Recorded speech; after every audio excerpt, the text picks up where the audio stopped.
Hello, listeners. Yamina here. Welcome to the Dr. GPCR podcast. Before we dive into this episode, we have a few announcements to make. We are thrilled to announce that our ecosystem is growing and are delighted to count Domain Therapeutics, GPCR Therapeutics, Design Pharmaceuticals, and Montana Molecular as our ecosystem partners for the next year. Become an ecosystem member yourself and join our partners and your colleagues today. The ecosystem is your GPCR-focused virtual playground. Join over 600 of your peers who have already started exploring, connecting, and collaborating better. You can explore the ecosystem by signing up and getting a free site membership. For the next couple of weeks, once you sign up for the free account, you can watch the talks from the third edition of the Dr. GPCR Summit for free. When you're ready, you can also get a premium membership to unlock the ecosystem's full benefits. If you'd like to register your team or your company, or if you live in a developing country, please reach out to us by email or in the ecosystem, and we'll be happy to help you join us at an adapted premium membership fee. The list of benefits of the ecosystem is quite long. Today, we want to highlight that you can get direct access to our ecosystem partners, ask questions, and who knows, maybe find your next job directly in the ecosystem. We also have a job board. It's a GPCR-focused one where you can explore different opportunities. And if you're looking to hire, you can submit your own job description. Wondering what GPCR meeting to attend next? Well, check out our events page where we have curated the next GPCR meetings for you. In case you're organizing a meeting, fill out the event submission form and advertise your event in the ecosystem directly. Take advantage of everything that the new GPCR dedicated online playground has to offer today. Explore the possibilities by navigating the site using the direct links in the footer. The footer is your best friend. Check it out today at drgpcr.com. And now, let's dive into this episode.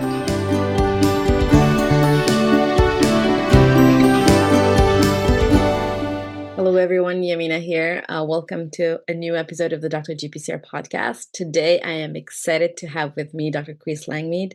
Hi, Chris. Really awesome having you on this morning, this afternoon, depending on where we are today. This evening, 9 p.m. in Melbourne here, but lovely to be with you. Thank you. So it's really the end of your day, and for me, it's definitely the beginning of the day. So let's start at the beginning. Why don't you walk us through who you are, what do you do on a daily basis, and we can go from there. Yeah, so I'm Professor of Pharmacology and Deputy Director of the Neuromedicines Discovery Centre at Monash University in Melbourne in Australia. And I'm very much engaged and interested in discovery and development of new therapeutics for mental health disorders. And I'm also CEO of a very small and very new biotech company, Phrenex Therapeutics, aimed at doing just that. That is amazing. How do you wear all of these hats? With coffee. I hope not at 9 p.m. though. No, not at 9 p.m. No. Amazing. So before getting into the position that you are here, that you are in, or the different hats that you're wearing nowadays, can you walk us through your career? Where did you start? Did you always know that you were interested by science?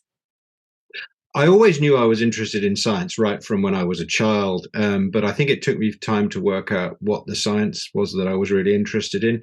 At school, chemistry was by far and away my favorite subject. When I got to university, I was fortunate enough to do a natural sciences degree, which means I could find my way through the degree and work out what it was that I was really switched on about. And I found my way through physiology and into pharmacology, and the understanding of how exogenous substances, drugs, could modulate physiology and pathophysiology was just a fascinating and hugely interesting area of science. So that was what I ended up getting my degree in. And my career took a little bit of a strange or unusual path thereafter. So rather than going straight to do a PhD, I actually I'd done a project in undergraduate years at a biotech company, and I was really interested in drug discovery, and I was really interested in pharmaceutical research. So I applied for and got a position at what was then Smith Kline Beecham in their neuroscience department. And I worked for a number of years there. And that was when I first actually worked on GPCRs and receptors. And after a while, I decided that I really did want to do a PhD. I was interested and engaged enough in this science, and I was going to leave, and I was offered the opportunity to actually do my PhD part-time whilst working at Smith Kline Beecham, and then as it became GlaxoSmithKline. So I did that, and I carried on working at all stages of neuroscience, R&D, drug development, as a pharmacologist, and then moved, and we talk a little bit more about the motivation about why I did some of these things, but then I moved into a biotech role at a really small company focused on GPCRs, which was Heptares Therapeutics at the time, which is now known as Sosei Heptares. Started as, I think, employee number 14, and thoroughly enjoyed my experience there, working with some fabulous people. Biotech is an industry unlike any other, I think, and it was only happenstance that gave me the opportunity to move to Melbourne and Monash University, and I've been there for 10 years since, heading up initially a GPCR-based drug discovery collaboration with an industry partner, Servier, and latterly taking on all of these many roles, aided and abetted by coffee that we described at the top of the episode. Wow, that is quite a path. I think you're one of our first guests who spent, I want to say, maybe almost 50% of their time in biotech and industry, and the rest in academia. And I think that's important to highlight, especially for the junior scientists, the trainees who are listening to this episode, because there's not only one path, there's multiple paths. Obviously, all paths lead to GPCRs. Yeah, obviously. That's the only way, but I'm exaggerating, obviously, but at least but acknowledging that there's many ways to work on GPCRs in biotech, in academia, and having these hybrid roles is also a possibility. I think it's a very important point to make.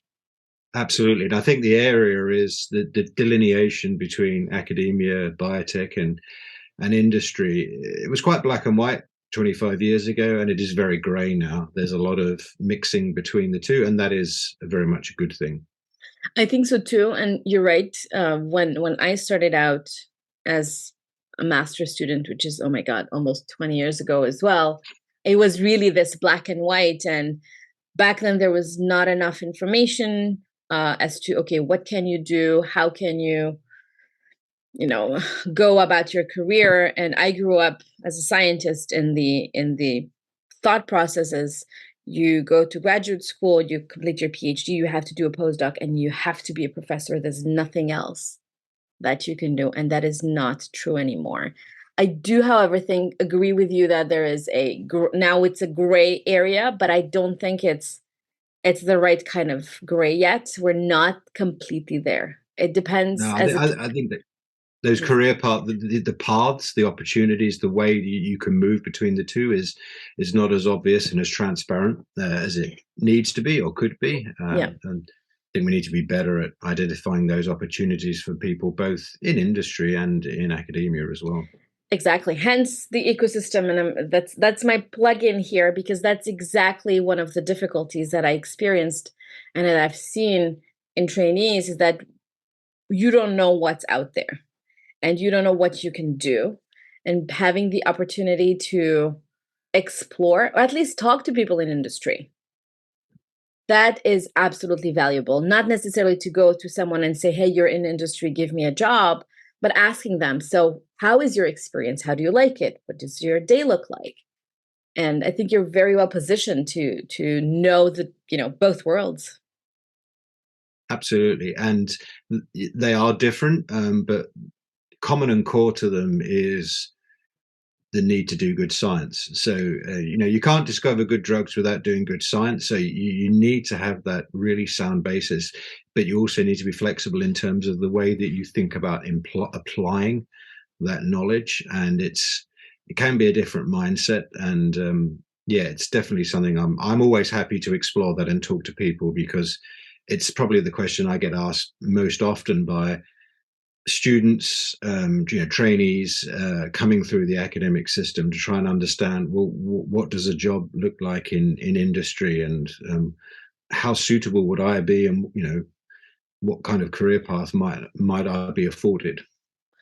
Yeah, and it's interesting because I was at a meeting yesterday, and we were just talking with one of the speakers, and I'm thinking about putting together a series of podcasts around specific topics, and one of them is exactly this topic. So you're already automatically re-invited to talk about Uh, differences. you won't be able to shut me up, so that's fine. More than That's happy to. perfect. That is perfect. I think the audience will very much like it, and I also enjoy having these conversations because I spend a lot of time in academia, and just maybe 3 years ago, I decided that it was enough of Mhm. academia. I wanted to explore, and I worked in biotech. Now I work in nonprofit, and there's so many things you can do with a PhD. Absolutely, Let's get absolutely. Yeah, ex- the academic route is but one of many many opportunities that are potentially ahead of you. agreed, agreed. Let's get back to you, and let's get back to Okay, GPCRs. right. You mentioned, I think that we could go on that topic for for quite some time. You mentioned hearing about GPCRs in industry for the first time. Before we talk about your first time and which GPCR would be your favorite, you mentioned that you were, and I'm gathering my thoughts as I'm speaking. I only have one coffee in me that yet this morning. You mentioned that your favorite topic was chemistry, and typically chemists wouldn't go for pharmacology. What did you like about pharmacology? I think I was really interested. My first interest was actually in physiology and how the systems of the body worked, how the cardiovascular system worked, how the renal system worked. Latterly, then I started to understand a little bit more about, how the brain worked. And so it was, and frankly, I was never good enough at maths to make a career as a chemist, frankly. So uh, it was really that physiology, but then the understanding of how drugs could change that physiology. That's what really, I don't know, it just sort of sparked an interest in me, and one that I was lucky enough to get a good education in that, and it sparked a lot of interest, and that just set up my career. It's what I wanted to do. I wanted to understand pharmacology. I wanted to discover drugs. That was. I think it's so interesting you mentioned, the action of molecules on physiology, and I always find just the just thinking about the fact that you can take a drug and minutes later you can feel the effect, or even, it's almost instantaneous. I think it's just phenomenal. It's just Mm. such a beautiful consequence of, And it's a universal concept as well. Everybody understands it. Everybody understands you can take a beta blocker and you can affect your blood pressure. You can take a Zantac and you can reduce your stomach acid. Everyone gets it. It's so you can actually talk to people about pharmacology really easily. you make a great point. Definitely, I think when you spend too much time in academia, but also in science, and you get to talk to people who don't work in the field or are not scientists, sometimes they look at you and they're like, "Okay, so what are you working on exactly?" But being able to give real life examples that they can relate to is very important and makes the conversation easier. Definitely. So, Absolutely. what is your favorite GPCR? So I'm gonna go with a sort of duality here. So I have a great fondness for monoamine receptors and muscarinic receptors, and that's because I've worked on a lot of those different receptors through my career in industry and drug discovery, particularly in muscarinic receptors. So I think anyone who knows me would be We'd be very surprised if I didn't talk about muscarinic receptors in the brain. But latterly, the other thing that I've particularly developed an interest for is the function of orphan receptors, particularly in the brain as well. I'm just fascinated that we have these dozens and dozens of GPCRs that really are still dark to us. We don't know what they do. We don't know what their endogenous ligands are. We don't, we're still trying to work out what they might do. And my interest comes from knowing what great drug targets GPCRs are. I feel like there's a huge amount of untapped potential there, and we really are only scratching the surface in terms of what that family might be able to offer us. I think so too, and I feel like looking at today's landscape from the biotech and pharma perspective, there is an uptick in interest in GPCRs. I think having all these cryo-EM structures, all these new tools that allow to screen and crystallize and look at function of receptors has just sparked the interest of companies again. Absolutely. I mean, there are always tractable targets, and we should never forget that that they are incredibly tractable targets, and that's a really important part of developing a new drug. Being tractability is really key, Yeah. because if you can't find the chemistry, it doesn't matter how good the biology is. So, and I think that, coupled with, as you say, the structural biology revolution, that insight that we now have into not only like canonical binding sites, but identifying other binding sites, other allosteric sites where we can modulate receptors is huge. And then overlaying, if we put on top of that the expanding of the chemical universe that we're now accessing in terms of trying to prosecute these targets. We're not screening 100,000 compounds in a wet library anymore, or even 500,000 compounds in a wet library. We're doing ultra large virtual library screening of billions of compounds. People are doing DNA encoded library screening of billions of compounds. We're just starting again. It's a huge renaissance in terms of this family, which is why even now, at 9 p.m. and as tired as I am at the end of the day, I'm still so excited about what opportunities lie ahead of us. Agreed. I could not agree more. I mean, I'm completely GPCR biased, and it's such a it's yeah. I need to Biased, but no pun intended, right? absolutely not. Absolutely not. I think they're fascinating, and I think we learn more and more about GPCRs. The more tools that are developed, the more receptors we can deorphanize, the more we'll learn about the complexity of the system. Yet it's such a beautiful system. I mean, having all these receptors, I'm thinking about chemokine receptors with all these chemokines, and for a long time we thought they were redundant, and they're not.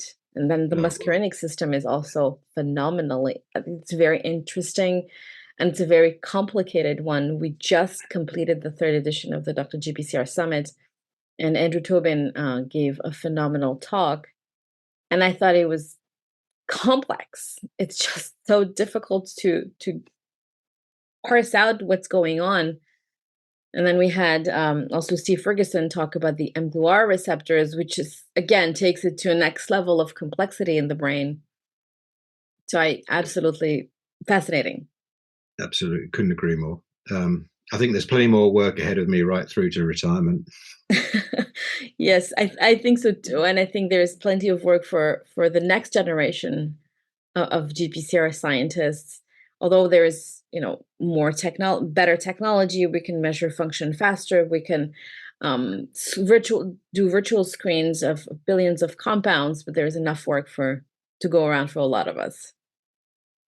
And actually, in that context, that's why it's really important as well, I think, and I know you asked this question later, but I'm going to answer this, like, for people like who are learning in this, to realize actually there is so much you can do, and that is both a good thing and a bad thing. So it actually could potentially swamp years of your career, and that's why it's really important to think about what it exactly it is that you can do or should do or need to do, as opposed to just could do, and like what is adding value to the work that you do. And it's just a concept that I'm very keen to instill in people that train in our lab and go through the companies as well, that in terms of we don't just generate data for data's sake, that it's really important that every time we're doing an experiment, we're asking a question, the specific question.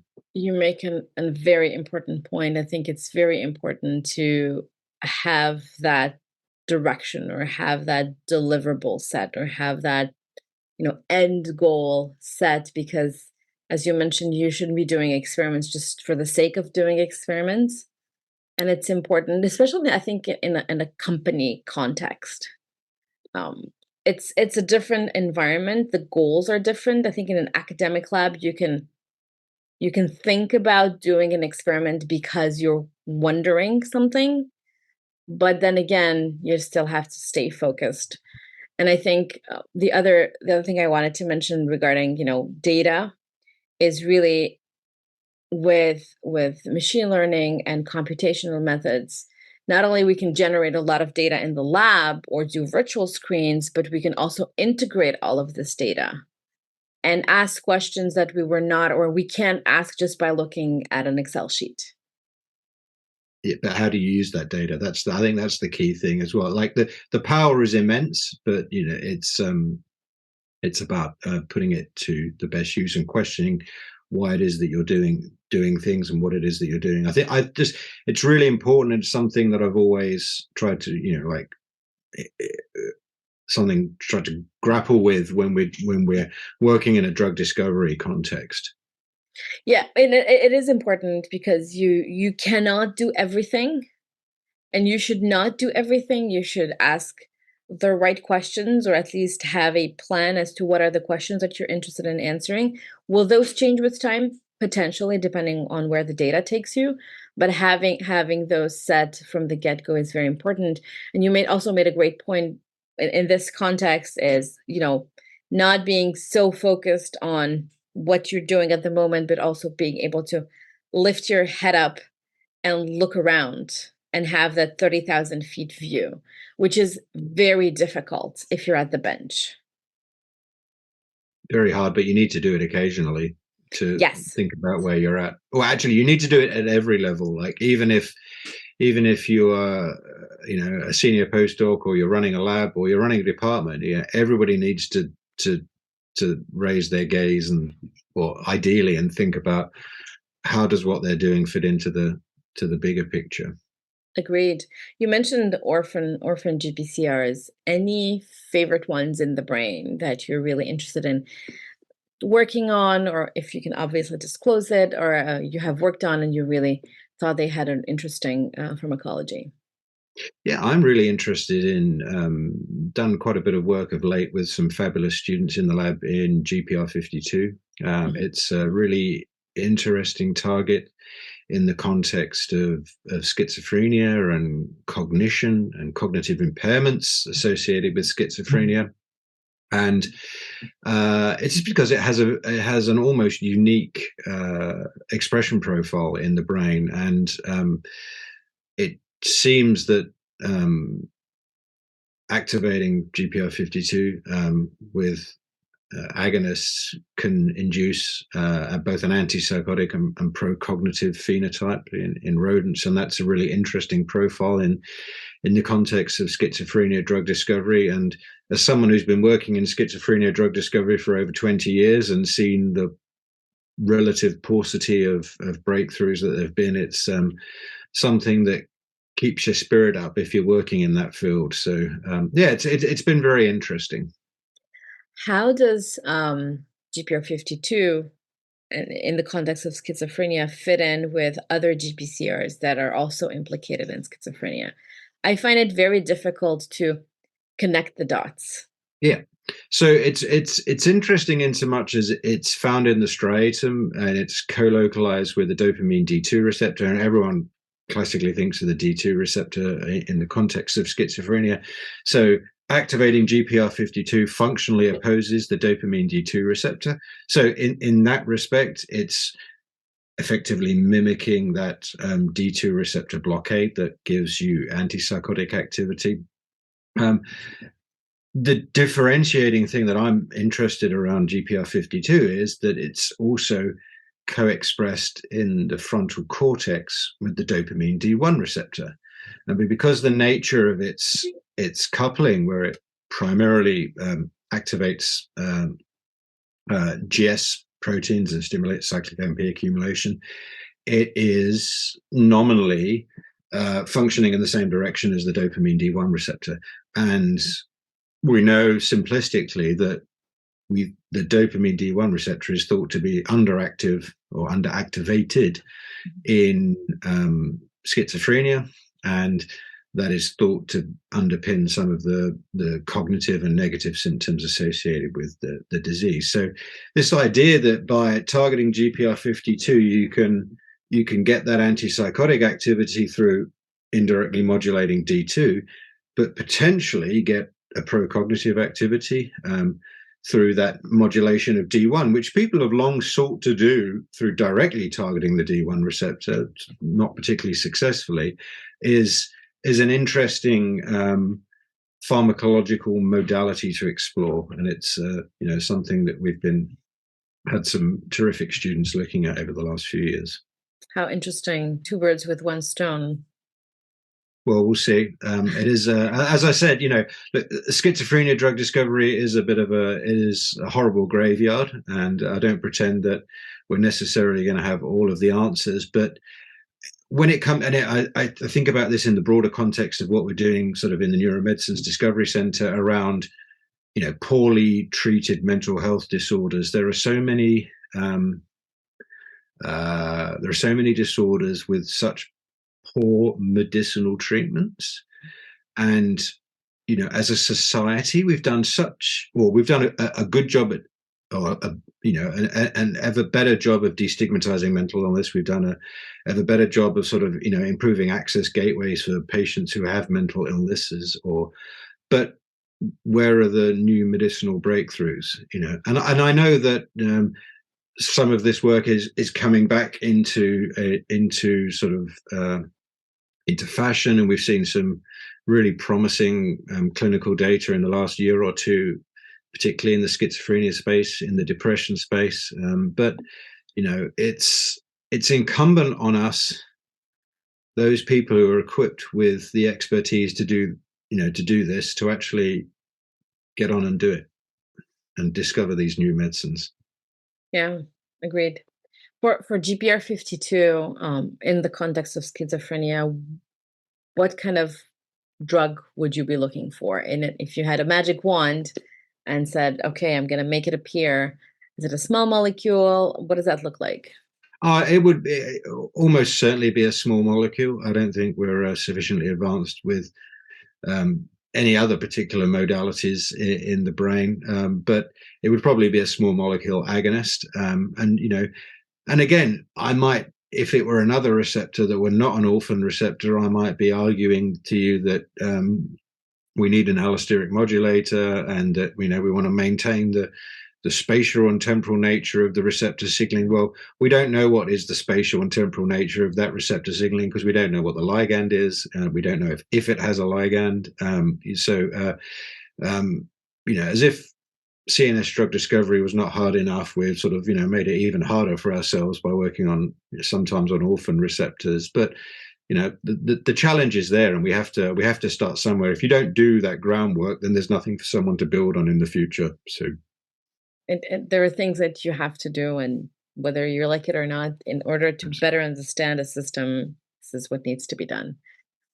You mentioned being the CEO of a brand new company. Can I ask, how did the idea come to build a company?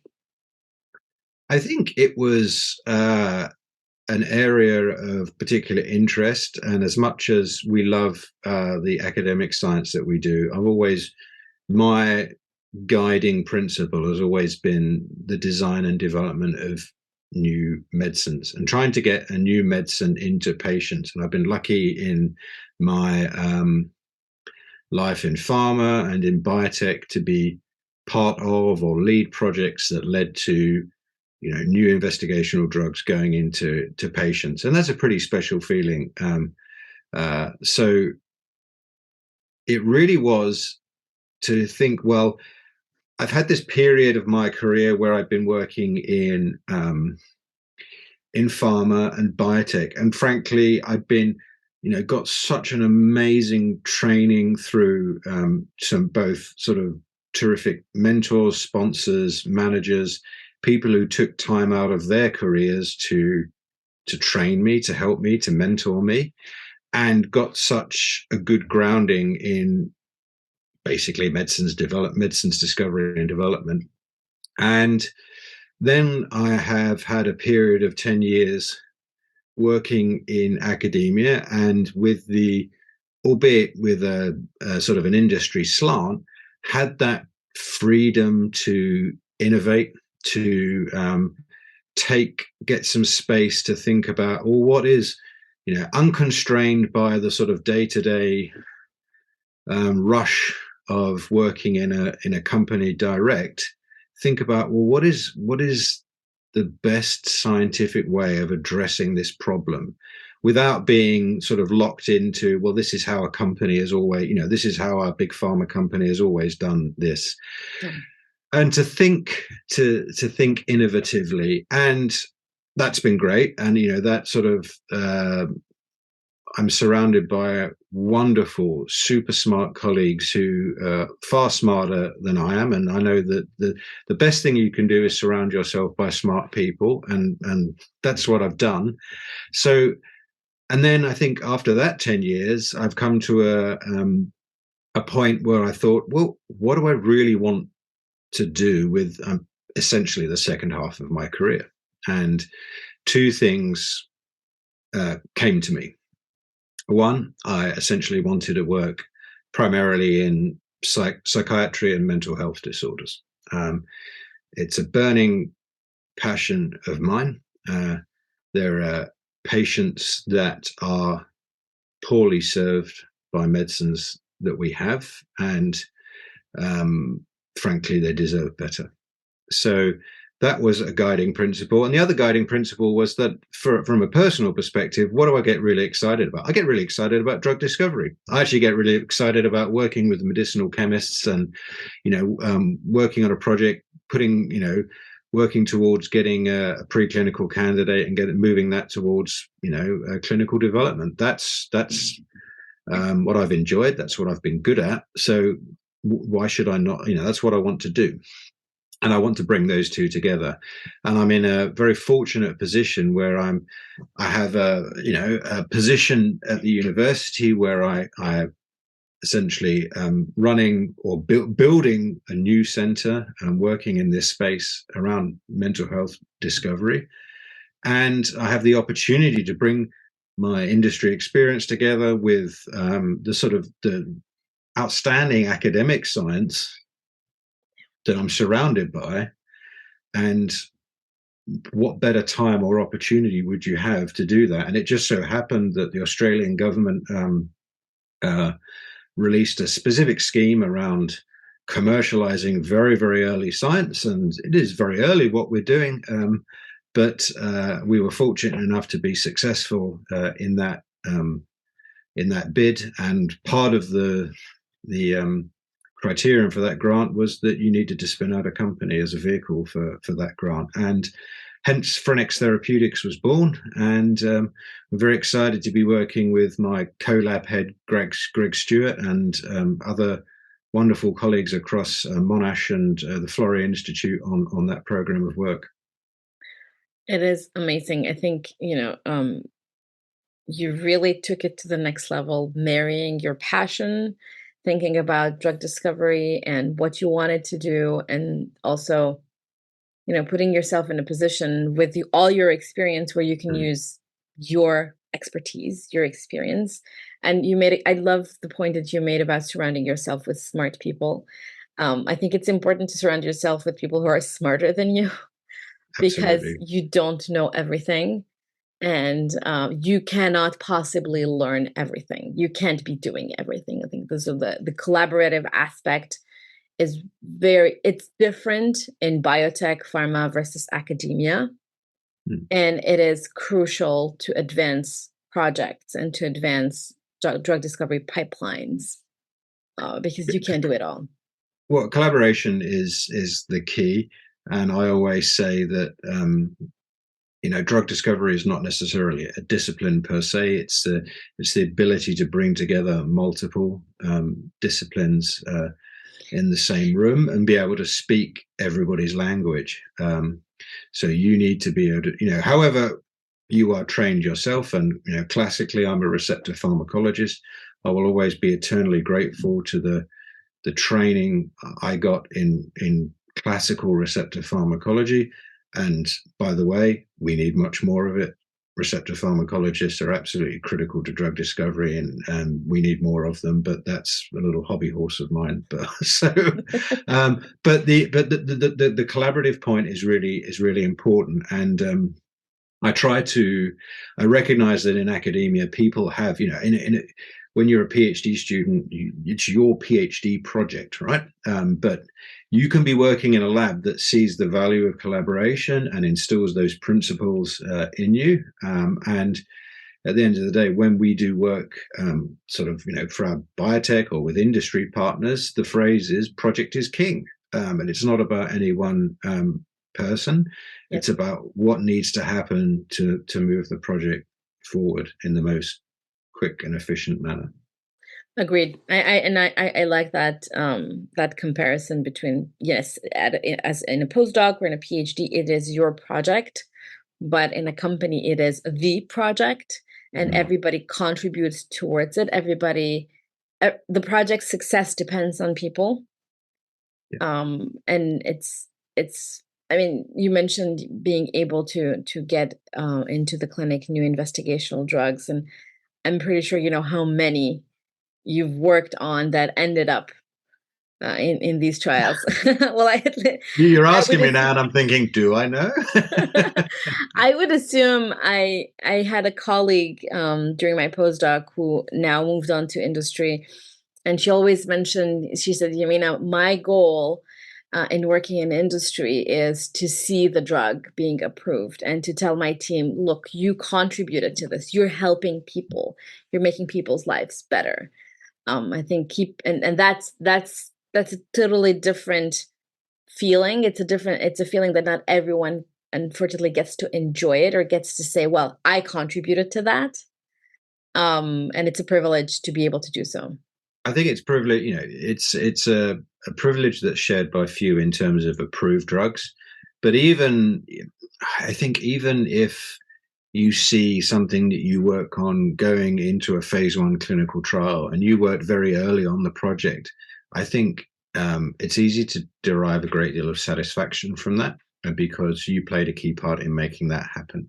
And I get that point a lot from students, is that they want to do work where they can see in their sort of career lifetime the tangible impact of what it is that they're doing. And sometimes I think that gets a little bit lost, and I know that's a huge area of in academia, and I know that's a huge area of contention, because we absolutely should fund basic science for what basic science is, because we get amazing breakthroughs. But I fully understand the students and trainees who want to be able to connect impact and the work that they do. You make a great point, and I think going back to our conversation a couple of minutes ago when we were talking about having that 30,000 feet view, I think it has this positive feedback loop where you can put into perspective why you're doing that experiment that's tedious and it's 9 p.m. and you just want to go home, and that motivates you to actually be disciplined about it and do it, because you know that this experiment is important in order to answer these set of questions that might lead someday to breakthroughs and potentially drugs that can help people? Absolutely. I know the answer is yes to the question, but do you think GPCRs are still good drug targets? I think we kind of answered it, but anything you might want to add? Yes, yes, yes, many times over. Like I said, I just think I think this idea that low hanging fruit is gone is nonsense. I think there is so much opportunity in terms of the technologies that we have available, the receptors, the structural biology, the number of receptors still poorly understood. I think the only thing I would say is that it requires two things. It requires that careful choice about how you do experiments and how you go about your studies, how you choose a target, how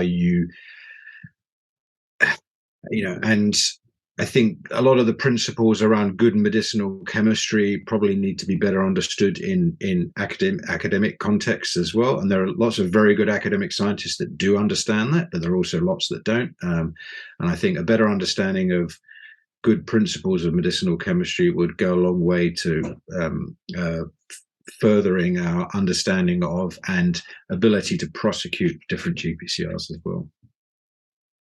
Agreed.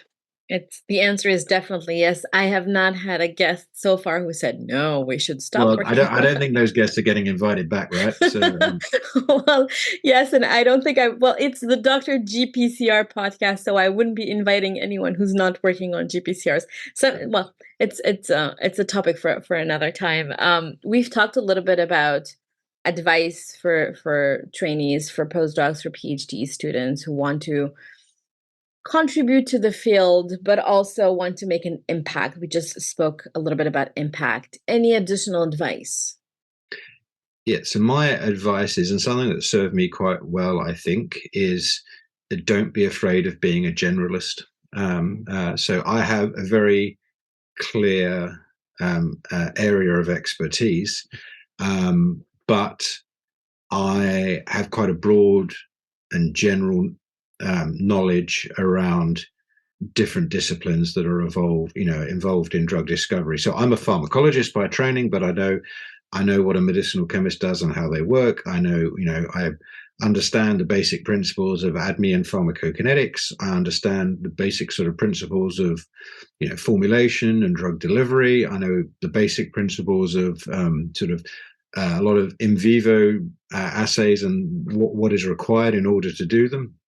And I've also worked, we didn't even really talk about any, apart from GPR52, any specific receptors. And that's because I've worked on I've probably worked on 30 or 40 different drug discovery projects across different GPCRs. And to a greater or lesser extent, and they've all been, really interesting. And some I've worked on for a long time, some I've worked on for a short time, but that accumulated knowledge and how they all work together, and you take learnings from one project into another, and the ability to, like I said earlier, talk the language of different disciplines to different people is actually really important, because that's where you get the good breakthroughs is through people with different skill sets working together to tackle a common goal. So absolutely don't be afraid of generalism, and there's a lot to be said about a broad knowledge while sort of maintaining an area of expertise. I think that's a great point. I think you're the first person who actually brings this up, and it's important to acknowledge that sometimes it's difficult to get out of your own area of expertise, and it's uncomfortable. How did you manage to, become a generalist in all of these areas? I think it was two things. Context because I was working in pharma at the time, and the other thing is I wanted to develop my career, and in order to develop my career, I had to start sort of playing more active roles in projects rather than just being the pharmacology guy. I would, if you want to be a biology project lead or leading a project working with a medicinal chemist, you need to be able to interact with them. You need to understand how all of the different people that were forming the project team were coming together and what they contributed and how they contributed and how best they could contribute to the project. So it was born out of that. It was a need, because the project was the most important thing, to be able to understand how all of those skill sets and areas of expertise came together. So in some respects, wasn't just happenstance, it was because it was required for the role that I had. So is it harder in academia? Yes. Is it impossible in academia? No, because as we said earlier, we've now got this sort of like blurring of the lines between industry and academia. So those kind of that kind of information, that exposure is there, but it's like you say, it's still not obviously there for some people in some universities. So coming back to what we said, we need to better identify those paths and that exposure. Agreed. I like the fact that you mentioned going out there and talking to people and being exposed to this. And yes, although it might sound very difficult to do so when you're a PhD student and you have a project to finish, but then I think with the tools available nowadays, just going on LinkedIn or just talking to the person in the other lab, or thinking about, we talked about having that 30,000 feet view of the project because the project is king. I think there is a parallel aspect to this, which I wish I knew 20 years ago, is having that 30,000 feet view of your own career. What do you like to do? Where do you think you'd like to go? And it's okay if 6 months later or three years later that changes, but having that 30,000 feet view as to, okay, today this is the status that I'm in. This is where I would like to go for a reason XYZ, and really drawing that connection between where you are today and where you might want to go. Couldn't agree more. Thank you. Top three aha moments that you had as a scientist during your trajectory. It can be. I think one of them was working out that there were these different pharmacological modalities that were available. And it was really this sort of introduction to the concept of allosteric modulation. I started working on muscarinic receptors in 2003.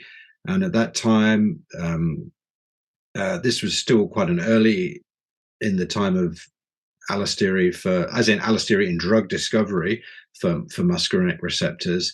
And that it just seemed to open up a whole area of opportunity. And we know where the field sits now. And, we've got compounds in clinical development as allosteric modulators of muscarinic receptors are plenty. So, but it was that sort of insight, that was a big aha moment, going, there is so much untapped potential here. And it really excited me. And it spoke to my interest in drug discovery, interest in GPCRs, interest in analytical pharmacology, of which we still need more analytical pharmacologists as well. And it was at that time that I started collaborating with Arthur Christopoulos, then at Melbourne, now Monash, and his sort of passion for understanding of receptor pharmacology, coupled with what I was trying to do in a drug discovery context, just really, really opened my eyes. And that was a beginning of a huge sort of forward step in my career in terms of what I was able to bring to projects and develop expertise in. And the related point, I think, is in terms of another aha moment came about 5 years later, when I realized I'd developed a lot of expertise. I'd been sort of leading some more projects, and it wasn't so much, it kind of was a scientific revelation, but it was more of a situational awareness thing as well, is that I was in working at GSK, I was in a big pharma company, and there were only so much influence you could have as an individual scientist. Even as a project leader, so much of what you did had to fit into the big pharma machine. And I won't say, I had a fabulous sort of education, but there was a growing frustration. It was like, well, I think we should do it like this, but it doesn't sort of fit with the model, So that was really the itch, the driver that got me to look for a role in biotech. And it was that biotech role when I joined Heptares, when it was just in a porter cabin at the time.